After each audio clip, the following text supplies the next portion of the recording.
Bloque número 3. Espíritu Santo. Doctrina número 20. Jehová el Padre le da Espíritu Santo a su Hijo Jesús. También Dios nos consuela y nos ayuda a través de su Espíritu Santo. Así podemos demostrarlo mediante la lectura y análisis de los siguientes versículos bíblicos. Por lo tanto, vamos a examinar en primer lugar lo que nos dice Juan capítulo 14, el versículo 16 y 17, donde leemos lo siguiente. Yo pediré al Padre, y Él les dará otro ayudante que esté con ustedes para siempre, el Espíritu de la verdad, que el mundo no puede recibir porque ni lo contempla ni lo conoce. Ustedes lo conocen porque permanece con ustedes y está en ustedes. Estos dos versículos son muy interesantes. Empecemos mencionando que Jesús dijo a sus apóstoles que ellos conocían el Espíritu de la verdad, es decir, el Espíritu Santo. ¿Y por qué lo conocían? Porque permanecía en ellos y estaba con ellos. Y esto lo dijo Jesús antes de que ellos fueran ungidos con Espíritu Santo, es decir, antes de que llegara el derramamiento del Espíritu Santo en el Pentecostés. Porque evidentemente el derramamiento del Espíritu Santo en el Pentecostés, junto con otros derramamientos más que hubo durante años, décadas y siglos posteriores, fue un derramamiento que tenía como objetivo engendrar la esperanza celestial, crear en los cristianos escogidos para ello una esperanza celestial que los engendraba como hijos de Dios, con la perspectiva de vivir para siempre en los cielos si morían fieles, como también sucede en quien les habla. Pero sin embargo, eso es una capacidad del Espíritu Santo, pero no es todo lo que hace el Espíritu Santo. El Espíritu Santo puede hacer miles de cosas más, aparte de engendrarte una esperanza celestial en quienes Dios escoja. Y sabemos que puede, por ejemplo, crear planetas, estrellas, la vida en la Tierra. Todas esas cosas puede hacer efectivamente el Espíritu de Dios. Pero en estos versículos que hemos leído, de Juan capítulo 14, versículos 16 y 17, se muestra claramente que el Espíritu Santo, los discípulos, en este caso los apóstoles de Jesús, lo conocen porque ya estaba en ellos y permanecía con ellos. ¿De qué manera? Bueno, porque para comenzar les daba la capacidad de distinguir a Jesús como el Mesías. Solamente aquellos que tenían el Espíritu Santo podían reconocer a Jesucristo como el Mesías.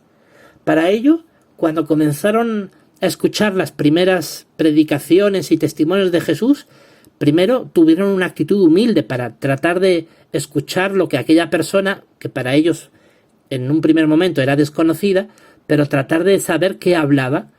Y cuando ellos se dieron cuenta de que lo que Jesús enseñaba era conforme a la Escritura, era conforme a la voluntad de Dios, que siempre hablaba en favor de obedecer la ley de Dios escrita en el Antiguo Testamento, etc., entonces los apóstoles y los discípulos, cuando escuchaban a Jesús, sabían distinguir que su mensaje venía de Dios.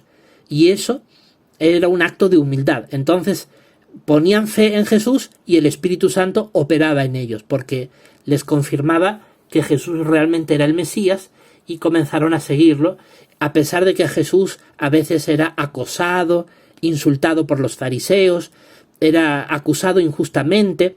Es decir, a Jesús no le fue nada fácil sus 3 años y medio de ministerio.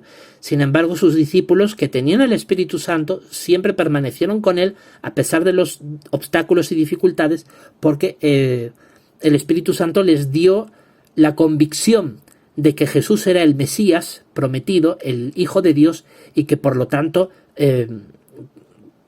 podían tener la plena seguridad de que era el instrumento que Dios usaba en la tierra para hacer su voluntad en ese momento. Y por lo tanto Jesús les dice, ustedes conocen el Espíritu Santo. ¿Por qué? Porque ya el Espíritu Santo estaba operando en ellos, ¿no? Pero dice, el mundo no lo puede recibir porque ni lo contempla ni lo conoce. Y es que es así. El apóstol Pablo dijo en una de sus cartas que la persona que tiene el Espíritu de Dios manifiesta cualidades como el amor, el gozo, la paz, la gran paciencia, el autodominio, entre otras. Son cualidades que demuestran que el Espíritu Santo maniobra y actúa en ti. Entonces, eso es muy diferente a lo que tiene la gente en general en nuestro tiempo. La mayoría de las personas que no creen en Jesús, que ni siquiera practican la fe cristiana en su vida, pues no conocen el Espíritu Santo. Y entonces en ellos es muy complicado verles manifestar estas cualidades divinas que antes he explicado. Por eso es que en el mundo vemos tantas familias con problemas, discusiones, rencillas, malos pensamientos. Todo es contrario al Espíritu Santo. ¿Por qué? Porque el mundo no lo contempla ni lo conoce. Porque para tener el Espíritu Santo lo primero que hay que hacer es pedírselo a Dios, con una actitud adecuada, conforme manda la Biblia, ¿no? Con humildad, con amor, con paciencia, etc. Y bueno, a este Espíritu Santo se le llama el Espíritu de la verdad. Entonces, Jesucristo dijo que este Espíritu de la verdad, el Espíritu Santo, lo iban a recibir los apóstoles porque Él se lo pediría al Padre. Dice en el 16, yo pediré al Padre y les dará otro ayudante. Entonces, aquí de nuevo se muestra que el Espíritu Santo viene de Dios el Padre. No es una persona individual que tiene voluntad para acudir. No es como enseñan algunos de la cristiandad apóstata. Sino que realmente el Espíritu de la verdad, el Espíritu Santo, viene del Padre. Jesús, de hecho, le tiene que pedir al Padre que Él envíe el Espíritu de la verdad, lo cual demuestra que Jehová Dios el Padre le da Espíritu Santo a su Hijo Jesús. Ahora vamos a leer el versículo 26 de este mismo capítulo, que dice así: mas el ayudante, el Espíritu Santo, ya más claro imposible, por si alguno dice, no, es que el Espíritu de la verdad no es el Espíritu Santo. Bueno, acá dice que el ayudante es el Espíritu Santo, que el Padre enviará en mi nombre, ese les enseñará todas las cosas y les hará recordar todas las cosas que les he dicho. Aquí de nuevo demuestra que el Espíritu Santo viene de el Padre, porque el Padre es quien lo envía en el nombre de su Hijo Jesús. Es decir, el Espíritu Santo fluye a través de Jesucristo, siempre. Por esa razón también los apóstoles tenían el Espíritu Santo, porque el Espíritu Santo solo puede venir a través de Jesús, siempre. Jesús es el medio para todo. Jesús es ese canalizador, es esa tubería, si se quiere decirlo de alguna manera, por el cual, por dentro de él fluye el Espíritu Santo que viene del Padre. El Padre es la fuente del Espíritu Santo. El Espíritu Santo que viene del Padre fluye siempre a través de Jesús. Por eso dice que el Espíritu Santo que el Padre enviará en mi nombre, porque el Padre siempre cuando envía su Espíritu Santo lo envía a través de su Hijo Jesús, en su nombre, bajo la autoridad de Jesús. Y entonces el Padre envía el ayudante, que es el Espíritu Santo. Dice, este les enseñará todas las cosas y les hará recordar todas las cosas que yo les he dicho. Y es así porque el Espíritu Santo incluso te puede hacer recordar cosas que a veces están en el olvido, en nuestros pensamientos. Por eso es tan importante leer la Biblia todos los días, porque cuando no la tenemos directamente con nosotros, porque no andamos 24 horas cargando una Biblia en nuestro bolsillo, el Espíritu Santo nos puede ayudar a recordar pasajes de las Escrituras. Y ese memorizar textos bíblicos y parafrasearlos es otra prueba más de la acción del Espíritu Santo en una persona. Así que este versículo también demuestra que Jehová el Padre le da Espíritu Santo a su Hijo Jesús y a través de él lo podemos nosotros recibir. Ahora vamos a leer el capítulo 16 de Juan, el versículo 7. Dice así: no obstante les digo la verdad, es para provecho de ustedes por lo que me voy, porque si no me voy, el ayudante de ninguna manera vendrá a ustedes, pero si sigo mi camino, lo enviaré a ustedes. Bueno, ya habíamos leído en Juan 14:26 que claramente Jesús dijo que el ayudante es el Espíritu Santo. Así que él dice que si él no se va al cielo, el Espíritu Santo de ninguna manera vendría a ellos. ¿Por qué? Porque el Espíritu Santo solo puede fluir a través de Jesús, como ya hemos mencionado antes. Por eso él le dice, es para provecho de ustedes por lo que me voy. Es decir, a los cristianos nos convenía que Jesús se fuera al cielo, para que una vez que Él se fuera al cielo y pudiera pedirle al Padre, el Padre le diera Espíritu Santo a su Hijo, Jesús, para que luego Jesús nos lo dé a nosotros. Y la verdad bíblica es clarísima. En cambio, la cristiandad apóstata, como está infestada de demonios,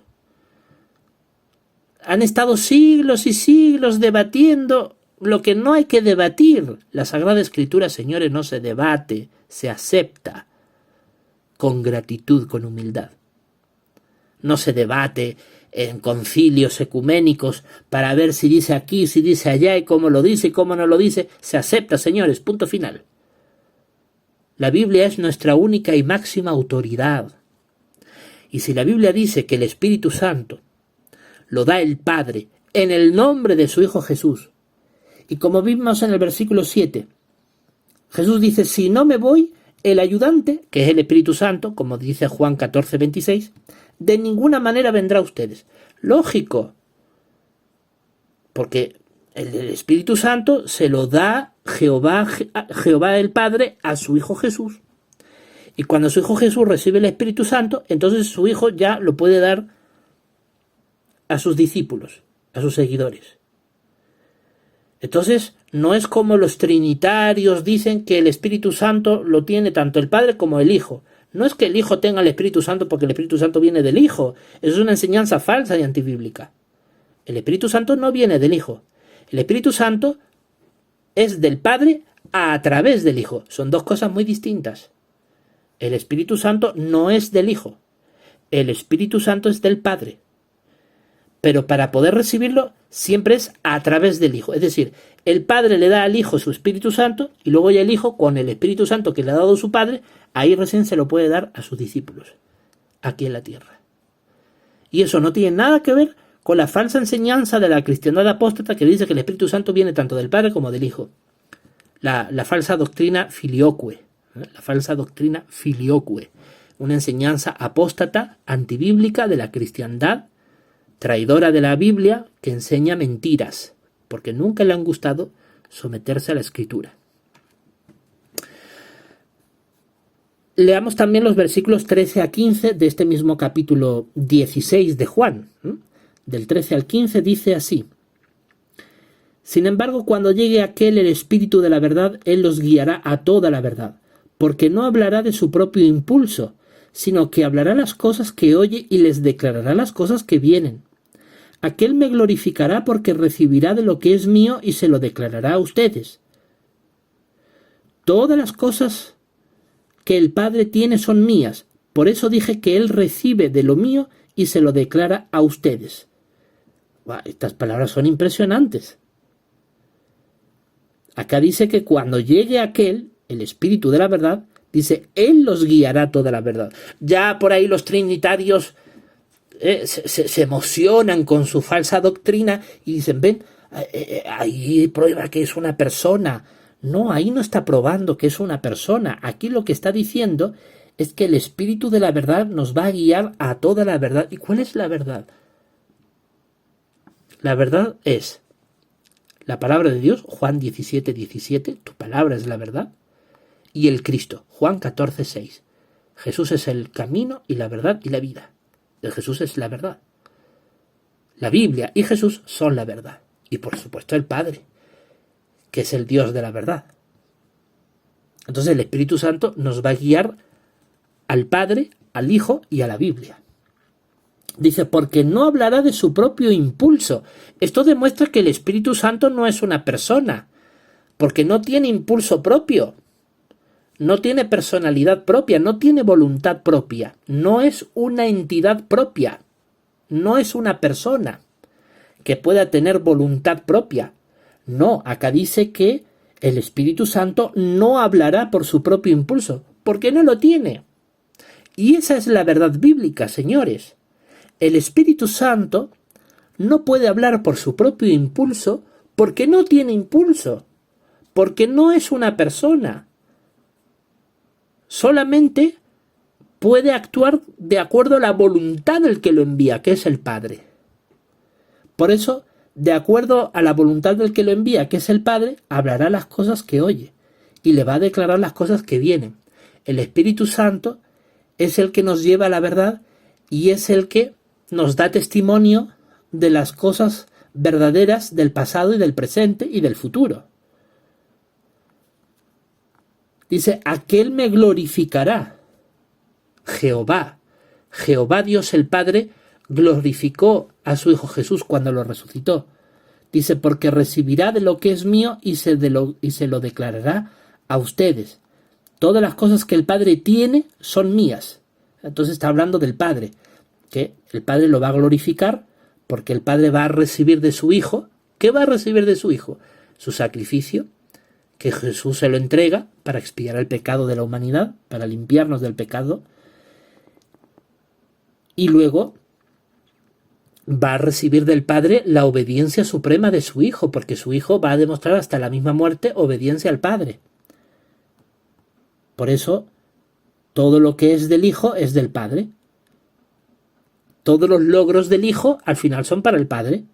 Por eso dice Jesús, dice, Él recibe de lo mío, dice, Jehová recibe de lo mío y se lo declarará, y se lo declara a ustedes.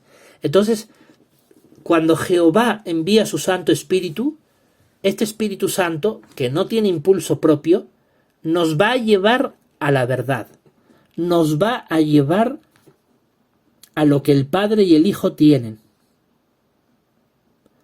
y nos lo declarará a nosotros. Qué verdades tan claras. Así que esto demuestra que Jehová el Padre le da Espíritu Santo a su Hijo, porque dice Jesús, recibirá de lo que es mío y se lo declarará a ustedes. Todas las cosas que el Padre tiene son mías. Claro, el Padre, ¿qué es lo que tiene? Espíritu Santo, porque el Padre posee el Espíritu Santo, Él es la fuente del Espíritu Santo. Y ese Espíritu Santo que viene del Padre, en realidad Jesús puede disponer de ello, porque dice, todas las cosas que el Padre tiene son mías. Por eso es que Jesús puede recibir con plena autoridad el Espíritu Santo que viene de su Padre, porque aunque el Espíritu Santo es del Padre, el Padre se lo puede dar al Hijo si el Hijo quiere, porque tiene esa potestad que el propio Padre le ha dado. Hasta ese grado es tan estrecha la relación de Padre a Hijo. Y luego, claro, como Jesús tiene el Espíritu Santo, nos lo puede enviar a nosotros y nos declara la verdad. Veamos más detalles. En Romanos capítulo 15, versículo 5. En Romanos 15, versículo 5 leemos, ahora que el Dios que suministra aguante y consuelo les conceda tener entre sí la misma actitud mental que tuvo Cristo Jesús.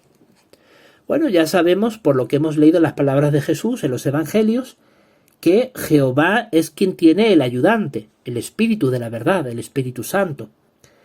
Y ya sabemos que el Espíritu Santo es el instrumento que Dios usa para llevar a cabo su voluntad. Bueno, para que Dios pueda darnos aguante y consuelo, lo hace evidentemente a través del Espíritu Santo.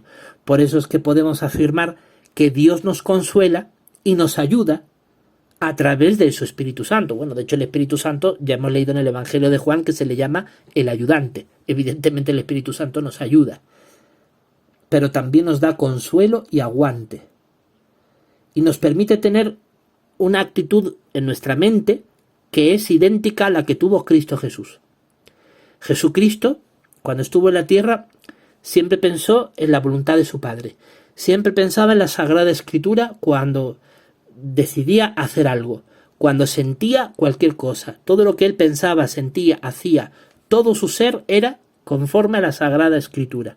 Jesucristo es el gran teócrata que ha existido entre nosotros como ser humano aquí en la tierra.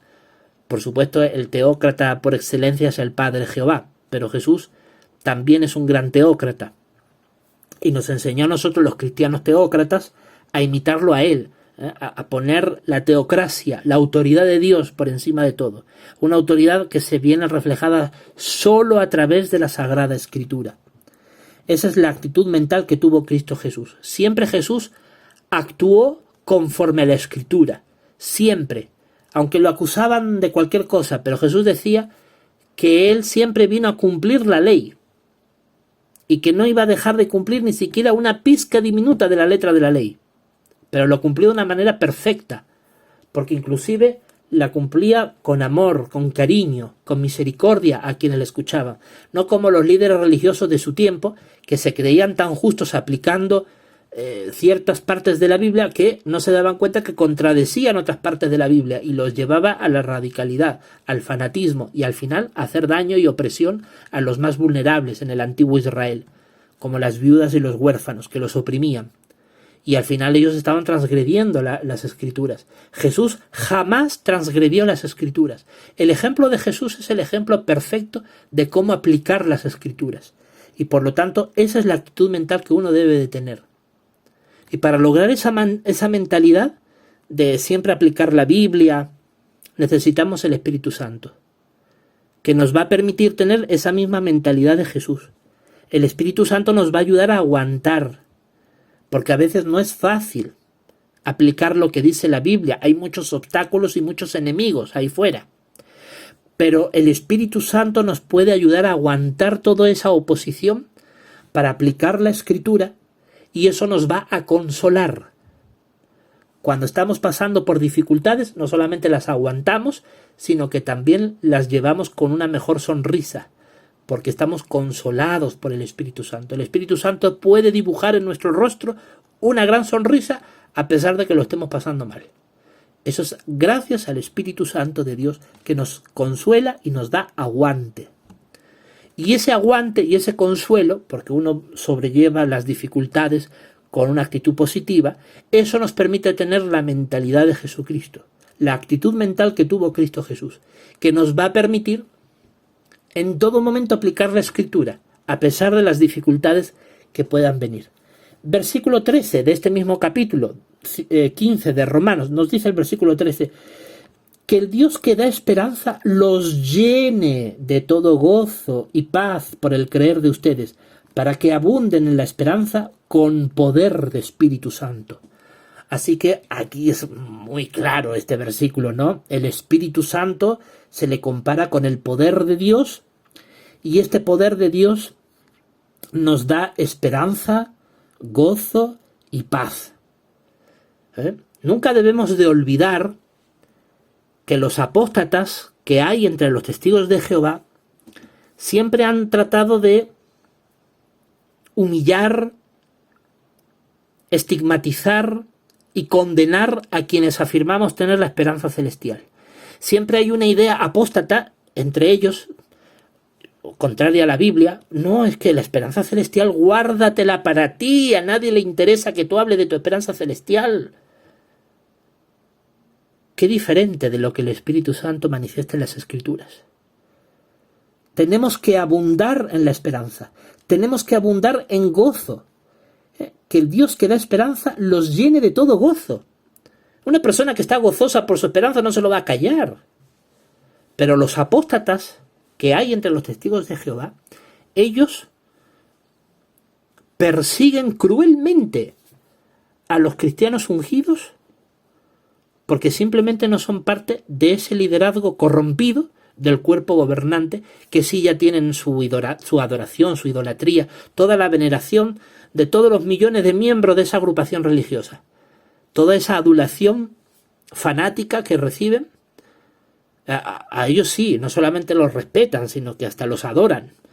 Pero a los que no somos parte de ese liderazgo corrompido, todo lo contrario, ¿no? La estigmatización, la humillación, el señalamiento, el susurro, la difamación, la acusación injuriosa, toda una oposición diabólica por nosotros manifestar una esperanza que es legítima, que está basada en la Escritura, que Dios nos la ha dado con su Espíritu Santo, y que cuando hablamos de ella con gozo, con regocijo, es porque así Dios lo quiere, porque es el Espíritu de Dios el que, como dice este versículo de Romanos 15:13, es el Espíritu Santo el que nos da esperanza, y esa esperanza nos llena de gozo. Dice, para que abunden en la esperanza. No dice tengan la esperanza y ahí nomás quédense. No, dice abunden en la esperanza con poder de Espíritu Santo. Y dice que esa esperanza nos llena de todo gozo. De todo gozo. Uno tiene que estar gozoso, alegre por la esperanza, no callársela. Por ejemplo, los testigos de Jehová en su enorme apostasía, lo que mayormente le predican a la gente es la esperanza terrenal. No se centran en la esperanza celestial. Ya sabemos que la esperanza celestial está designada a un grupo muy reducido de personas, pero ¿quiénes somos nosotros para no hablar de la esperanza celestial y solo concentrarnos en la esperanza terrenal? ¿Eso puede ser del agrado de Dios? ¿Eso es conforme al testimonio de las Escrituras? Evidentemente que no. Entonces, vemos que la enseñanza bíblica es muy clara. Y nosotros los cristianos teócratas rechazamos con contundencia las apostasías diabólicas que hoy infectan a los testigos de Jehová y, por supuesto, a otras religiones de la cristiandad apóstata que también, de un modo u otro, van siempre contra la Escritura. Porque, por ejemplo, como ya digo, los testigos de Jehová estigmatizan y tratan de reducir a su mínima expresión la esperanza celestial. Le dan demasiado énfasis a la esperanza terrenal. Pero hay otras religiones de la cristiandad apóstata que hacen todo lo contrario. La esperanza celestial la ponen como básicamente la única esperanza y la esperanza terrenal ni la mencionan. Entonces, no hay que ir ni a un extremo ni al otro. Hay que simplemente ajustarse a lo que dice la Escritura. Ahora vamos a examinar lo que nos dice 2 Corintios capítulo 1, versículo 3 y 4. Dice así: Bendito sea el Dios y Padre de nuestro Señor Jesucristo, el Padre de tiernas misericordias y el Dios de todo consuelo, que nos consuela en toda nuestra tribulación, para que nosotros podamos consolar a los que se hallan en cualquier clase de tribulación, mediante el consuelo con que nosotros mismos estamos siendo consolados por Dios. Estos dos versículos bíblicos demuestran que Jehová nuestro Dios, el Dios el Padre, es el Dios de todo consuelo y de tiernas misericordias. Jehová es amor, es misericordioso, nos consuela, no le gusta vernos sufrir. Al contrario, se compadece de nosotros. Su Hijo Jesús, como pastor excelente que es, nos mostró lo que realmente Jehová siente cuando nos ve de sufrir. Por eso Jehová quiere consolarnos y lo hace mediante su Espíritu Santo. Mediante su Espíritu Santo, Él nos consuela en nuestra tribulación, en nuestras dificultades. Y eso hace que nosotros, cuando estamos consolados por Dios, también podamos consolar a los demás. Para que nosotros podamos consolar, dice el versículo 4, a los que se hallan en cualquier clase de tribulación o de sufrimiento. Así que, cuando Dios nos consuela a nosotros, ese consuelo, ese alivio, lo podemos transmitir a los demás. Por lo tanto, qué importante, ¿no?, la responsabilidad que tenemos los cristianos teócratas, que cuando recibimos el Espíritu Santo de Dios, que nos consuela en nuestras dificultades, ese consuelo que nosotros tenemos también debemos de compartirlo con los demás, para aliviarle las cargas, el sufrimiento que a veces esta vida nos pone por delante. Y por último, leeremos Gálatas capítulo 4, versículo 6. Dice: Ahora bien, porque ustedes son hijos, Dios ha enviado el Espíritu de su Hijo a nuestros corazones y éste clama: Abba, Padre. Con todos los versículos que ya leímos anteriormente no nos cabe la menor duda. Sabemos que Dios el Padre, para que nos pueda Él dar su Espíritu Santo, primero Él se lo tiene que dar a su Hijo, porque Él es el medio. Y cuando Jesús recibe el Espíritu Santo de su Padre, entonces Jesús nos lo da a nosotros. Y cuando este Espíritu es derramado en nuestros corazones, nos engendra la esperanza celestial y clamamos: Abba, Padre. ¡Qué felicidad examinar estas verdades bíblicas tan hermosas! El Espíritu Santo, sin duda, puede darnos muchas cosas, como por ejemplo la esperanza celestial, según hemos leído en Gálatas 4:6. Pero aquí, junto con todos los textos bíblicos anteriormente examinados, demuestra esta profunda verdad bíblica, de que Jehová el Padre le da Espíritu Santo a su Hijo Jesús. También Dios nos consuela y nos ayuda a través de su Espíritu Santo.